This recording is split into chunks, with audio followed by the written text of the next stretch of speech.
There's a moment no one talks about. A quiet moment. You sit in a room. The walls are painted beige. A clock ticks somewhere in the background. It's not pain exactly. It's not fear. It's not even boredom. It's something colder. You realize no one is coming to save you. No promotion, no recognition, no sudden act of grace. Just you, the clock, and a life half-lived. And most terrifying of all, this is normal. Most men live in quiet slavery. Not the slavery of chains and whips, but the kind Bonhoeffer warned about: silent obedience to systems that no longer serve you. Dietrich Bonhoeffer, the theologian who opposed the Nazis, once said, "Silence in the face of evil is itself evil. But what about the quieter evils? The invisible ones, the 9-to-5 grind, the polite nod, the smile you force because speaking up would cause trouble. You're not told to be free, you're told to be manageable. From the moment you enter school, there's a soft current pulling you under. Sit still, be good, don't ask too many questions." One day turns into 1 year into a decade, and now you're the man in the beige room staring at a clock. Why does no one speak of it? Because the system rewards the quiet slave. Promotions go to those who comply. Relationships last longer if you don't rock the boat. Friendships remain stable if no one says the hard truth. And slowly, quietly, the real you, the man who wanted more, fades out. What replaces him is a mask. Agreeable, efficient, replaceable. Why does this hit so hard for men specifically? Because we were not designed for quiet servitude. Masculinity, in its rawest form, is about confrontation, leadership, risk. But risk breaks the system. Risk is inefficient. So instead of cultivating men of action, the system creates men of inaction. Men waiting for permission. Men who will trade a lifetime of freedom for a daily dose of quiet comfort. And the most dangerous part? You may not even notice. That's the final twist of the knife. You'll tell yourself, "I'm fine. This is just how life is." You'll watch another hour tick by, another year disappear. Until one day, the clock stops ticking, and so do you. Bonhoeffer's warning wasn't just about war or dictatorships. It was about the silent rot that takes root in ordinary places. Offices, homes, friendships. Quiet slavery doesn't need guards. It just needs you to stay quiet. Look around. Every face you see on the train, in the office, on the street, many of them wear that same quiet mask. It's not misery. It's not rage. It's the quiet submission to a pattern. Wake up, obey, repeat. Bonhoeffer called it spiritual death, and it happens long before your physical death. And if you try to break free, expect resistance. The system doesn't like awakened men. Colleagues will say, "Don't take it so seriously." Friends will warn, "That's just how it is." Even family will say, "Be realistic." And in that moment, you face the real test. Stay quiet or speak out. Most choose silence. That's why this isn't a video for most. It's for the few, the men who can still hear that faint voice under the silence whispering, "This isn't it." Men who know that quiet slavery is still slavery. You are not here to be manageable. You are not here to fit quietly into the gray wallpaper of life. You were meant to stand out, risk, fail, rise again. And yes, it may cost you comfort, but it buys you freedom. Bonhoeffer's final warning echoes even now. The system wants you obedient, not free. It wants you quiet, not alive. And the only way to break that spell is to start noticing the clock. From childhood, most men are programmed to obey without noticing. It starts with small phrases. Be good. Be quiet. Don't question authority. At first, these seem harmless, ordinary rules to keep the peace. But beneath them hides something deeper, the slow erosion of personal will. By the time you reach adulthood, the script is fully installed. Get a stable job. Follow the rules, stay within the lines, and if you step outside, social penalties, disapproval, exclusion, even quiet exil. Dietrich Bonhoeffer understood this mechanism. He didn't just see it in Nazi Germany, he saw it everywhere. Systems love predictability, and predictable men are easier to manage. In psychological terms, this is called learned helplessness. It's the process by which a man, after repeated exposure to control, stops trying to resist even when escape is possible. You see it in office workers who never ask for a raise, husbands who quietly endure disrespect, young men who believe their voice doesn't matter. It's not that they lack strength, it's that their strength was slowly programmed out of them. Modern culture calls this socialization, but Bonhoeffer would call it spiritual surrender. Ask yourself, when was the last time you made a choice that wasn't already approved by someone else? Most men today don't live. They follow presets. Work, sleep, consume, repeat. And the terrifying part? The system disguises this as freedom. You can choose any brand of coffee, any color of phone case, but not your fundamental path. That choice was made for you before you knew what choice was. That's the essence of false programming. Jung called it the persona, a mask worn to survive society. But if the mask is worn too long, the man underneath disappears.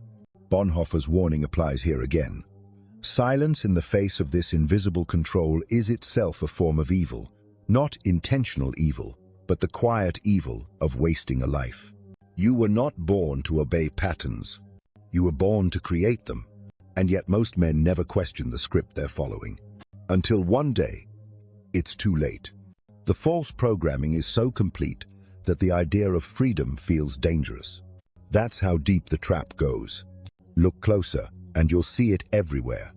In schools, the system rewards the boy who sits quietly, not the one who asks uncomfortable questions. In companies, the employee who works overtime silently is promoted over the one who challenges bad policies. Even in families, the child who suppresses his real feelings is called mature. But maturity isn't silence. Maturity is discernment. The programming teaches men that confrontation equals danger, that saying no is rude, that walking away is failure. But these are all survival lies inherited from institutions designed to manage large groups of people. Systems survive on control. Control survives on predictability. And predictability survives on silence. The worst part, this programming is self-reinforcing. The more you obey, the more you're rewarded with superficial comfort, small bonuses, empty praise, social media likes. But deep down, you know something's off. Why do so many men today feel hollow, even when everything looks fine on the surface? It's because they're living someone else's life. The mask fits too well now. The persona has taken over. Carl Jung warned, the greatest burden a child must bear is the unlived life of his parents. But Bonhoeffer would add, the greatest burden a man must bear is the unlived life he quietly accepts. Once you see the false programming, there are only two choices. Obey it or break it. Obedience is easy.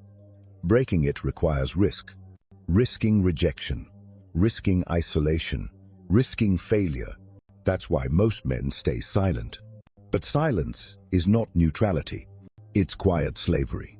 And every minute you delay breaking the pattern is another minute lost to a life that isn't really yours.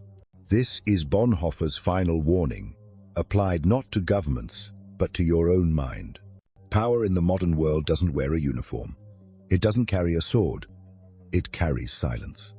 Most men misunderstand this. They think power comes from force, louder voices, bigger muscles, sharper orders. But the real economy today is emotional. It's not who yells the most. It's who cares the least. Jung and Bonhoeffer would both recognize this hidden law. He who needs less holds the most power. Look at any relationship, business, family, friendship.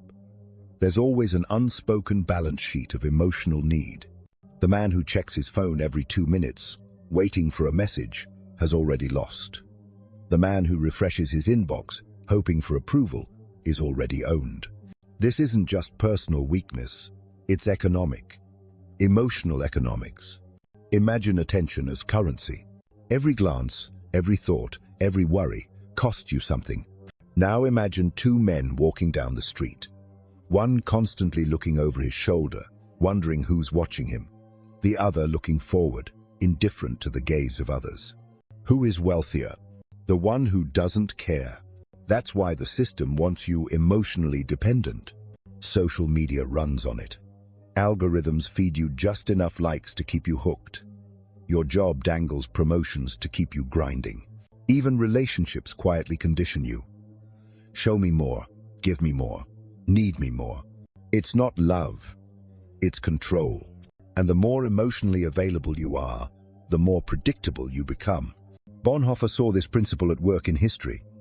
Entire nations controlled not just by force, but by shaping emotional dependence, fear, guilt, hope for a better tomorrow if only you obey today. Modern men face the same system. It's just quieter now. Ask yourself, how much of your day is spent reacting to things you don't control? That's your emotional balance sheet. If most of your energy is spent worrying about others' opinions, waiting for messages, hoping for validation, you are emotionally poor. If, instead, you focus on what you can control, speak less, react less, you build wealth. Wealth in presence, wealth in clarity, wealth in silence. That's why Stoic men appear so powerful. They leak nothing unnecessary. Their emotions stay within the fortress. But here's the mistake. Many confuse detachment with apathy. Detachment means choosing where to invest. Apathy means never investing at all. A detached man loves deeply, but does not beg. He serves fully, but does not cling. Bonhoeffer might say, the silent man who chooses when to speak is freer than the loud man who must always talk. Emotional economics applies everywhere. Friendships, work, family, even inner dialogue. When you control where your emotions flow, you control your life. And controlling your emotional economy is not just personal discipline, it's resistance. Resistance against systems that survive by keeping men emotionally weak. So from today, start counting. Every time you feel pulled to react, stop, breathe. Every time you want to over-explain, pause. Every time you wait for someone else's permission, walk forward without it. That's emotional wealth, and it's wealth no system can tax. The quiet slave does not stay quiet forever. There comes a moment, sometimes small, sometimes explosive, when the mask cracks. This is the collapse of the nice guy. At first, he was obedient, helpful, the man who never caused problems, the one who said yes even when he meant no. Why? Because he believed it would lead to peace, to safety, to quiet success. But what it really led to was quiet resentment. Bonhoeffer warned about this in moral terms. The ultimate test of a moral society is the kind of world it leaves to its children. And a society full of quiet, repressed men is not a moral one. It's a stagnant one. The nice guy wakes up one morning and feels empty, tired, resentful, but still polite. Until one day he doesn't. Sometimes it shows as passive collapse. He withdraws, stops answering calls, stops caring. Other times it explodes. Rage over small things. Walking away from years-long relationships without warning. Burning bridges. This is not irrational. It's repressed truth finally breaking the surface. Jung described this as integrating the shadow. The nice guy lives only from the light side of his personality. Kindness, politeness, helpfulness. But the shadow holds everything he suppressed. Anger, ambition, lust, boundaries. Without the shadow, the nice guy becomes incomplete, and incomplete men cannot carry the weight of life forever. The collapse is inevitable. It's seen in work, the quiet employee suddenly quitting. In relationships, the passive partner finally leaving. In family, the son who stops coming home. Society calls it midlife crisis. Psychology calls it individuation. Bonhoeffer would call it moral awakening. Because it's not just about personal frustration. It's about realizing the entire system was built to keep you small. When the collapse comes, most men feel shame, guilt, as if breaking the pattern makes them bad. But breaking the pattern is not failure. It's the beginning of true adulthood. Because only after the mask breaks can the real face appear. The Stoic Shift begins here. moving from the man who waits for permission to the man who sets his own boundaries. The man who no longer gives energy just because someone asks for it. The man who speaks less, but means more. The man who walks slower, but moves freer. Jung's work and Bonhoeffer's warnings meet at this point. Silence used wisely is not obedience, it's sovereignty. Most men wait too long, they collapse late. But collapse is not the end, it's the signal that it's time to rebuild. Not as the nice guy, but as a complete man. The man who knows both his light and his shadow, his kindness and his limits, his patience and his refusal. And here's the harder truth. Many men never recover from the collapse.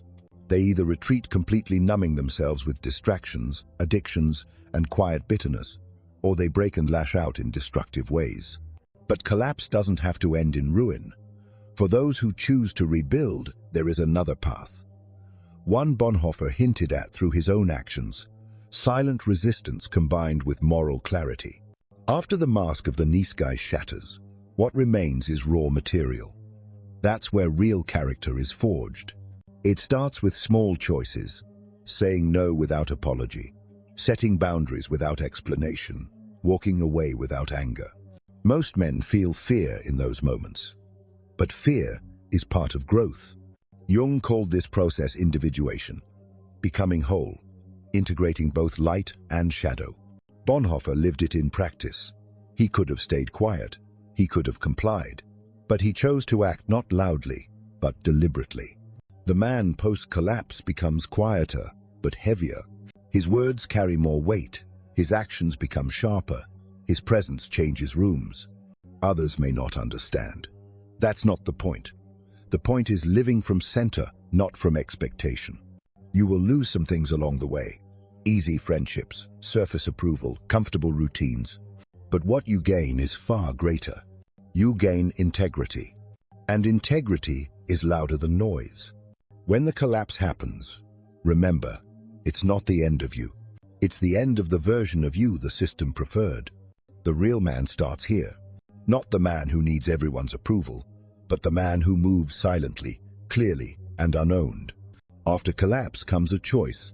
Most men fall into two camps: those who retreat completely, bitter and silent, and those who rebuild differently, stronger, quieter, clearer. This is the Stoic Shift.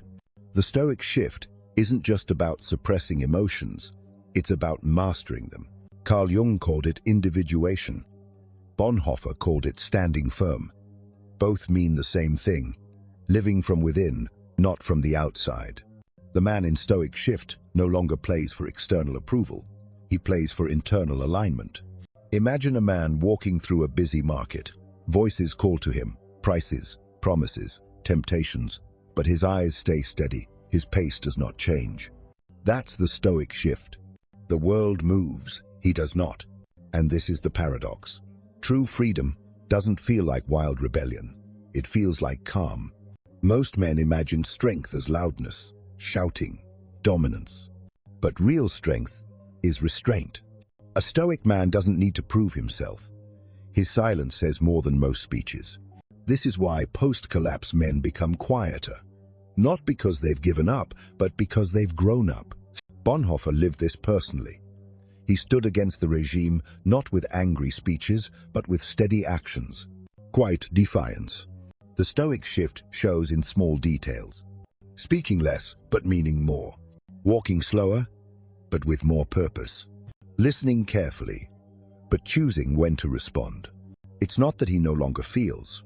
He feels everything, but nothing owns him. And the system notices. It tries to pull him back in, through guilt, temptation, false promises. But the man in Stoic Shift simply smiles and keeps moving. That's because he understands emotional economics now. His attention, his words, his presence, all of it is currency. And he spends it only where it counts.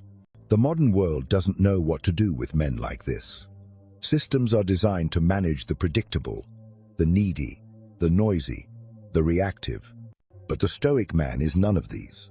He doesn't react. He chooses. Bonhoeffer's final warning wasn't just about fighting visible evil. It was about resisting the quiet evil of obedience without thought. The Stoic Shift is that resistance in daily form. From what time he wakes up, to what he says yes to who he allows into his inner world. It's all chosen deliberately. This is why even standing still can feel powerful. Because power is not in constant motion. Power is in constant clarity. When a man reaches this level, people notice. Not because he demands it, but because he doesn't. True presence creates silence around itself, and that silence is louder than any noise. The Stoic Shift isn't a technique, it's a transformation. From the man who waits for instructions to the man who moves when he decides. From the man who fills silence with noise to the man who fills silence with presence. This is the final form of collapse recovery. Not rage, not rebellion, just calm, steady sovereignty. There's a moment after the Stoic Shift where words become unnecessary. That moment is the final realization. It's the point where you no longer need to remind yourself to stay calm, to say less, to walk away. It becomes natural, automatic. You realize, freedom is not about having no limits. It's about choosing your limits deliberately. Bonhoeffer warned against systems that quietly control men through habit, expectation, silence. But the final defense against that control isn't noise, it's clarity. Coldness equals clarity equals freedom. At first, coldness feels unnatural. You were raised to believe warmth was always the answer. Be open, be friendly, be available. But warmth without boundaries is slavery. Jung described it through shadow integration. Bonhoeffer lived it through moral courage. The man who is free does not need to appear warm to everyone. He chooses who receives his energy. That's the essence of the final realization. It's when you finally stop asking, "What do they think?" and start asking, "What do I know?" Silence becomes not just a tool, but a home. Imagine standing in a crowded room. Everyone talks. Everyone demands attention. But you stand quietly in the center, unmoved, calm, observing. That's not loneliness. That's mastery. Bonhoeffer wrote, "Not to act is to act." The man who chooses not to engage with noise is still making a choice. Most men never reach this level. They stay trapped in false programming or collapse and never rebuild. But for those few who make it through, from quiet slavery to quiet sovereignty, from emotional dependence to emotional economy, from Niskai to stoic presence, the final realization is this: you don't need the system. And the system fears men who don't need it. That's why Bonhoeffer's words remain relevant, not just about politics, but about psychology. Every time you say no calmly, every time you choose silence over reaction, every time you walk away from empty rewards, you are living the final realization. It's not loud. It's not flashy. It's just clear. Coldness equals clarity, equals freedom. The man who lives this way doesn't announce it. He doesn't post about it. He simply becomes it. And that presence echoes louder than any noise. So ask yourself now, where in your life are you still warm where you should be cold? Where are you spending energy where you should be silent? Where are you behaving when you should be living? Bonhoeffer's final warning wasn't just for men in history. It's for you. Right now. Choose sovereignty or choose silence. But make sure it's the silence of clarity. Not the silence of slavery. That's the silent edge most men miss. Because this form of freedom doesn't look like rebellion. It looks like a quiet room. A man sitting alone, steady breath, no phone, no external validation, just presence. No system, no corporation, no relationship can truly control a man like that. Because they can't buy what he doesn't need. Bonhoeffer understood this during his final days in prison. They took his title, his freedom, even his life, but they couldn't take his clarity. And clarity, once reached, can't be undone. The man who lives by the final realization walks differently. His relationships become cleaner. His work becomes sharper. His voice becomes quieter, but heavier. Not because he's hiding, but because he has nothing left to prove. Imagine a sword laid on the table. It does not swing itself, but everyone in the room feels its presence. That's what you become, not an echo of others, a quiet center. And here's the paradox.